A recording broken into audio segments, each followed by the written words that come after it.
June 1940. Hitler stood at the height of his power. France had collapsed in 6 weeks. The British Expeditionary Force had fled across the Channel, abandoning nearly all their equipment at Dunkirk. Wehrmacht divisions occupied Paris. From Norway to the Spanish border, the continent belonged to Germany, and Hitler believed with absolute certainty that Britain would surrender within weeks. He was wrong, and the realization of just how wrong would unfold over the next year in a series of increasingly bitter revelations that would reshape the entire course of the war. The first signs of Hitler's miscalculation appeared almost immediately, though he refused to see them. In late June 1940, he told his generals that Britain's position was hopeless.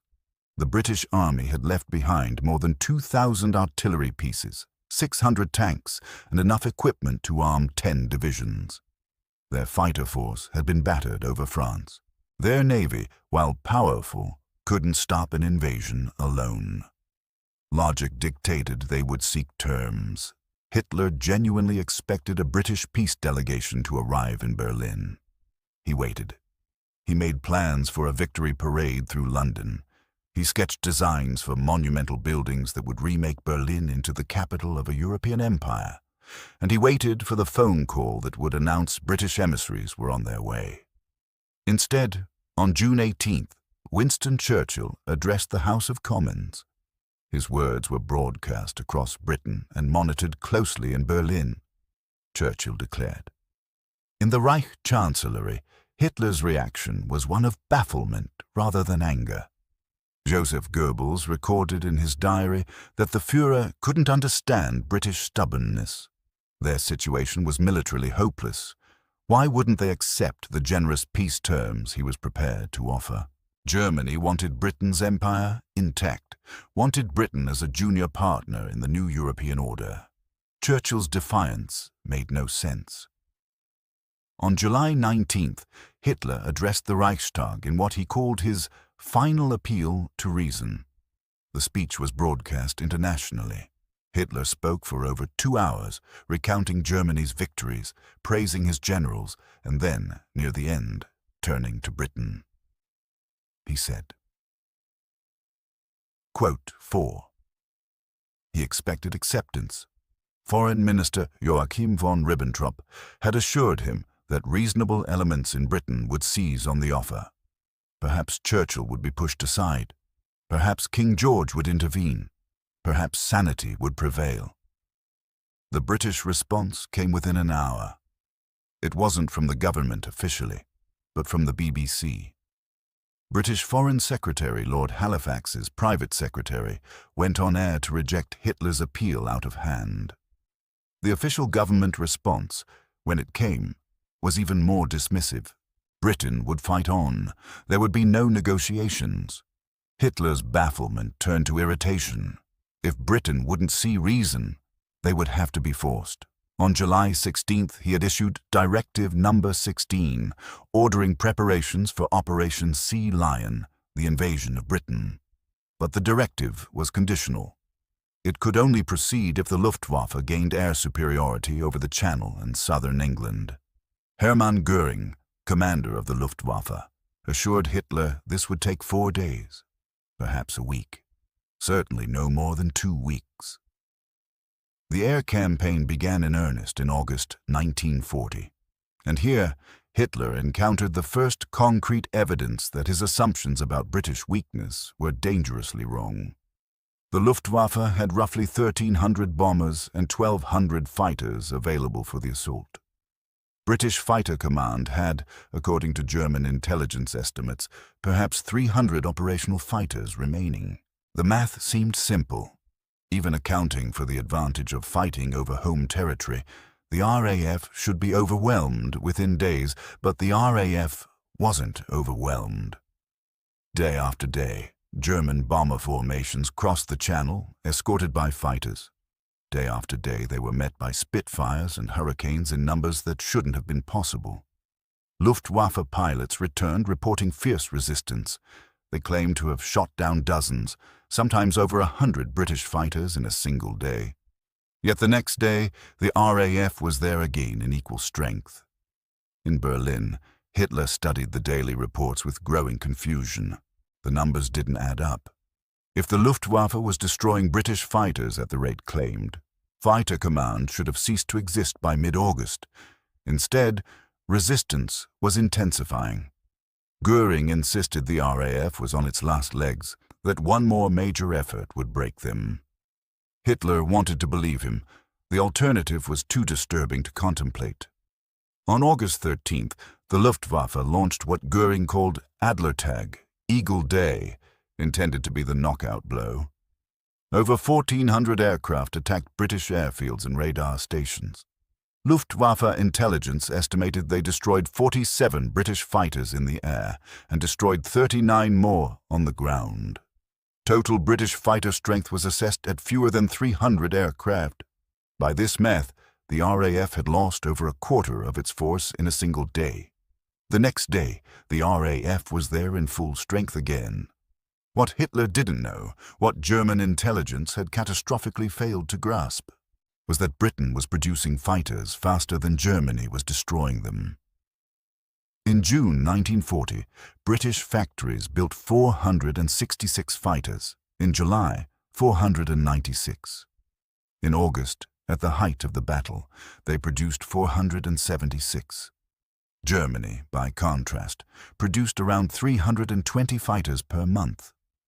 Britain was outproducing Germany in the very weapon system the battle depended on, and Hitler had no idea.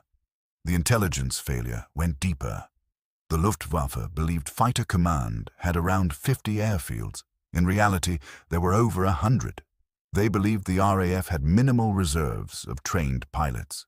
In reality, the British training system was producing new pilots continuously, and they were supplementing their force with pilots from Poland, Czechoslovakia, and other occupied nations.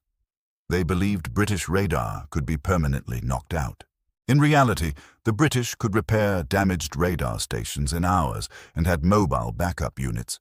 Every assumption underlying German strategy was wrong. And slowly, painfully, Hitler began to realize it. The moment of recognition came in stages. The first stage was tactical. By early September, Göring had been promising imminent victory for a month. The RAF should have been destroyed 3 times over by German calculations. Yet British fighters still rose to meet every raid. On September 3rd, Hitler met with his military chiefs. General Franz Halder, chief of the General Staff, recorded in his diary that Hitler was greatly puzzled over Britain's persistent unwillingness to make peace. This is a remarkable phrase. Not angry, not frustrated, puzzled. Hitler genuinely could not understand why Britain was still fighting. In his worldview, nations acted rationally. Britain's position was hopeless. Therefore, Britain should surrender. The fact that they hadn't meant something was wrong with his understanding of the situation. On September 7th, the Luftwaffe shifted strategy. Instead of attacking airfields and radar stations, they would attack London directly. The decision came partly from Hitler's rage at British bombing raids on Berlin, partly from Göring's claim that this would finally force the RAF to commit its last reserves to a decisive battle. Over 300 bombers, escorted by 600 fighters, attacked London in daylight. They were met by over 200 British fighters. The battle raged for hours. The Luftwaffe claimed to have destroyed 99 RAF fighters. The actual number was 28. The Luftwaffe lost 41 aircraft. The attacks on London continued for weeks. The Blitz, as it became known, was devastating for British civilians. Tens of thousands would die. But strategically, it was an admission of failure. The Luftwaffe had given up trying to destroy Fighter Command. They were now attempting to terrorize Britain into submission through attacks on cities. It was the strategy of an air force that had lost the battle for air superiority. Hitler knew it.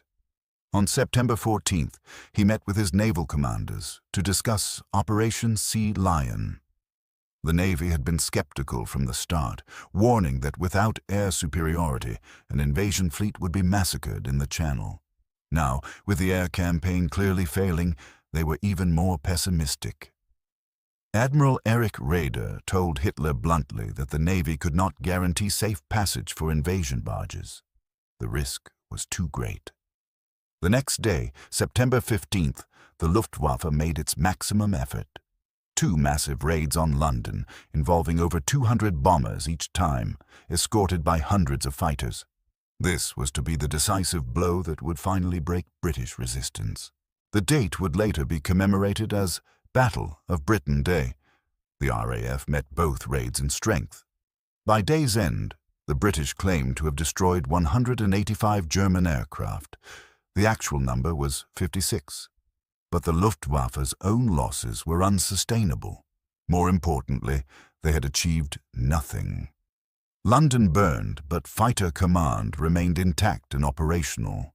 2 days later, on September 17th, Hitler issued the order postponing Operation Sea Lion indefinitely. The directive was carefully worded to suggest the invasion was merely delayed, not cancelled.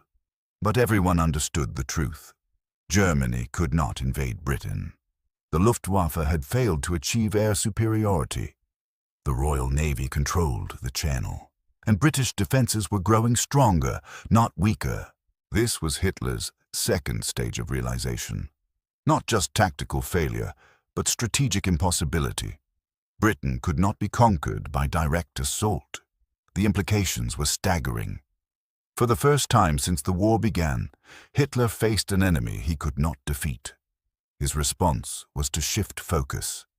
If Britain couldn't be invaded, perhaps they could be strangled. The U-boat campaign in the Atlantic intensified. German submarines would cut Britain's supply lines, starving the island into submission. In September 1940, U-boats sank over 295,000 tons of merchant shipping. In October, over 352,000 tons. The numbers seemed promising, but even here, Hitler's assumptions were being undermined by realities he didn't fully grasp. Britain was adapting. The convoy system was improving. New escort vessels were being built. Anti-submarine tactics were evolving. And most critically, American support was increasing. This was the third stage of Hitler's realization, and it was the most bitter. Britain wasn't fighting alone. They had the resources of their empire. They had growing support from the United States, and as 1940 turned to 1941, that support was becoming a flood. In December 1940, Winston Churchill gave a radio broadcast that was monitored closely in Berlin. Churchill said, addressing America, the message was clear. Britain would fight on, and they had the backing of American industrial might. Hitler understood the implications immediately. In meetings with his generals in December and January, he spoke obsessively about American intervention. The United States wasn't officially in the war, but they were providing Britain with everything short of direct military involvement. Destroyers, aircraft, ammunition, food, raw materials. The Lend-Lease Act, passed by the American Congress in March 1941, formalized this support. Under Lend-Lease, the United States could provide unlimited military aid to Britain without immediate payment. The program would eventually transfer over $31 billion worth of equipment and supplies to Britain and other allied nations. For Hitler, this was catastrophic. It meant Britain had access to American industrial capacity, which dwarfed Germany's. Britain could lose equipment and have it replaced from American factories. They could suffer losses and be resupplied indefinitely. The strategic situation had completely inverted. In June 1940, Hitler believed Britain was isolated and doomed. By March 1941, Britain had the backing of the world's largest economy and was growing stronger every month. Goebbels recorded in his diary on March 12, 1941, a conversation with Hitler about Britain. The Führer, Goebbels wrote, was very irritated about British resilience. Hitler complained that he had offered Britain generous peace terms, had appealed to reason, had demonstrated Germany's military superiority. Yet Churchill's government refused to negotiate. Why? Hitler kept returning to this question: why wouldn't Britain accept reality? The answer, which Hitler struggled to accept, was that Britain's reality was different from his. Churchill understood that time was on Britain's side. Every month they survived was a month for American aid to arrive, for British production to increase, for defenses to strengthen. Every month Germany failed to win was a month closer to American entry into the war. Britain didn't need to defeat Germany militarily. They just needed to survive until the balance of power shifted decisively in their favor. Hitler's generals could see this too. In military conferences throughout early 1941, they warned that Germany's strategic position was deteriorating. Britain was undefeated in the West. The U-boat campaign wasn't achieving decisive results. American support was growing. And Germany's own resources were finite. The Wehrmacht consumed vast quantities of fuel, ammunition, and equipment. Without victory, without access to conquered resources, Germany would eventually be outproduced and overwhelmed. Hitler's response to this strategic dilemma was to double down on expansion. If Britain couldn't be defeated directly, Germany would become so powerful that British resistance would become meaningless. This meant attacking the Soviet Union. Operation Barbarossa, the invasion of the USSR, was scheduled for June 1941. Hitler convinced himself that defeating the Soviet Union would solve everything. It would give Germany unlimited resources, eliminate Britain's potential continental ally, and demonstrate such overwhelming German power that Britain would finally have to make peace. But this was rationalization, not strategy. The decision to invade the Soviet Union while Britain remained undefeated was an implicit admission that Hitler had no solution to the British problem. He was hoping that changing the strategic picture would somehow make Britain's resistance irrelevant. In his final directive before Barbarossa, Hitler addressed the British question directly. Germany would defeat the Soviet Union in a lightning campaign, he declared, and then would be free to turn all its forces against Britain. The assumption was that Britain was merely surviving, not growing stronger, that once Germany's full attention returned to the West, British resistance would crumble. This was Hitler's final, fatal misunderstanding. Britain in June. 1941 was immeasurably stronger than Britain in June 1940. Fighter Command had over 1,000 aircraft. The Army was re-equipped and expanded. The Navy controlled the Atlantic approaches. Industrial production was at record levels. American aid was arriving in ever-increasing quantities, and British code breakers at Bletchley Park were beginning to crack German communications, giving Britain an intelligence advantage Hitler couldn't even conceive of. The man who had expected Britain to surrender within weeks of France's fall now faced a Britain that was not only surviving, but thriving. A Britain that was bombing German cities, sinking German ships, winning battles in North Africa. A Britain that had transformed from desperate defender to confident belligerent.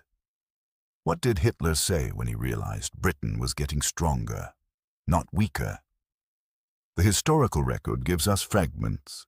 His rage at British bombing of Berlin, his puzzlement at Churchill's refusal to negotiate, his irritation, recorded by Goebbels, at British stubbornness, his complaints to generals that he had underestimated British determination. But perhaps the most revealing statement came in February 1942, months after Barbarossa had begun, when Hitler spoke to his inner circle about the early war period. Albert Speer, his armaments minister, recorded the conversation. Hitler admitted that he had made a fundamental miscalculation about Britain. He had assumed they would be rational, that they would recognize military reality and seek terms. Instead, they had been fanatical. Churchill had convinced them to fight on against all logic. This was how Hitler explained his failure to himself. Not that his own understanding had been wrong, but that the British had been irrational. Not that his intelligence had been catastrophically flawed, but that Churchill had somehow hypnotized the British people into suicidal resistance. The truth was simpler and more devastating. Hitler had built his entire strategy on assumptions that were wrong. He assumed Britain was weak when they were strong. He assumed they were isolated when they had powerful allies. He assumed they would break when they were determined to endure. And he assumed that military superiority would translate automatically into political surrender. Every assumption was wrong. And by the time Hitler realized it, by the time the evidence became undeniable, it was too late to change course. Germany was committed to a multi-front war against enemies with greater resources, greater industrial capacity, and greater determination than Hitler had believed possible. The moment of realization, when it finally came, wasn't a single dramatic revelation. It was a slow, bitter accumulation of evidence that couldn't be denied. British fighters that shouldn't exist appearing over the Channel, production figures that didn't match intelligence estimates, convoys getting through despite U-boat attacks, American aid arriving in quantities that made mockery of the blockade, cities bombed, ships sunk, armies defeated in Africa. By late 1941, Hitler rarely spoke about Britain in terms of imminent victory. The tone had changed. Britain was now described as stubborn, irrational, led by warmongers who didn't care about their own people's suffering. The rhetoric shifted from confident predictions of surrender to bitter complaints about British unwillingness to see reason. This shift in language revealed the shift in understanding. Hitler had realized, though he would never admit it publicly, that his fundamental assumption had been wrong. Britain wasn't going to collapse. They were going to fight on, backed by American resources, until Germany was defeated. The realization came too late. The strategic decisions made in that crucial year between June 1940 and June 1941, all based on the assumption that Britain was finished, had locked Germany into an unwinnable war. The postponement of Operation Sea Lion, the shift to the Blitz, the decision to invade the Soviet Union while Britain remained undefeated. Each decision made sense only if Britain was about to collapse. But Britain wasn't collapsing. Britain was getting stronger, and Hitler's inability to accept this reality, his persistent belief that one more offensive, one more strategic shift, one more demonstration of German power would finally break British resistance, led him to make increasingly desperate gambles. The final irony was that Hitler had been right about one thing. Britain's position in June 1940 was genuinely desperate. If Germany had understood British weakness accurately, if they had pressed their advantage correctly, if they had made different strategic choices, Britain might have been forced to negotiate. The window of opportunity was real. But Hitler's own miscalculations closed that window by waiting for a surrender that never came, by launching an air campaign based on false intelligence, by shifting to terror bombing when the military campaign failed, by postponing the invasion until it became impossible. Hitler gave Britain time. Time to rebuild. Time to rearm. Time for American support to arrive. Time to transform from desperate defender to formidable opponent. What Hitler said when he realized Britain was getting stronger, not weaker, was less important than what he didn't say. He never admitted that his fundamental understanding of Britain had been wrong. He never acknowledged that his intelligence services had failed catastrophically. He never accepted that Britain's determination to fight on, far from being irrational, was based on a clearer understanding of strategic reality than his own. Instead, he blamed Churchill for being a warmonger. He blamed the British for being irrational. He blamed his generals for not achieving the impossible. He blamed everyone except himself for the miscalculations that had turned what should have been a quick victory into a protracted struggle Germany could not win. And so, in the end, Hitler's realization about Britain was incomplete. He understood that they were stronger than expected.